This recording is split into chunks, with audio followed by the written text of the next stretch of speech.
अस्सलाम वालेकुम नाजरीन, मैं हूँ नीलम नवाब। आप देख रहे हैं PKN न्यूज़। सबसे पहले कोट मोमिन से खबर शामिल करेंगे। कोट मोमिन से नुमाइंदा सिटी रिपोर्टर ज़हीर अब्बास भाबड़ा की रिपोर्ट के मुताबिक थाना मंडरांझा पुलिस की बड़ी कार्रवाई, कत्ल के मुकदमा में मतलूब इश्तिहारी मुजरमान गिरफ्तार कर लिए।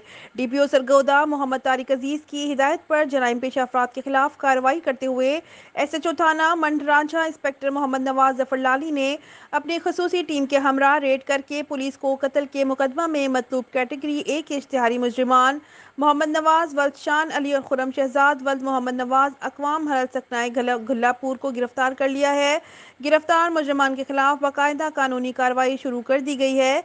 मजीद तफ्तीश जारी है। इस मौके पर DPO मोहम्मद तारिक अजीज ने कहा कि जराइम पेशा अफराद के खिलाफ क्रैकडाउन जारी रहेगा ताकि माशरे में अमन अमान की फिजा को बरकरार रखा जा सके।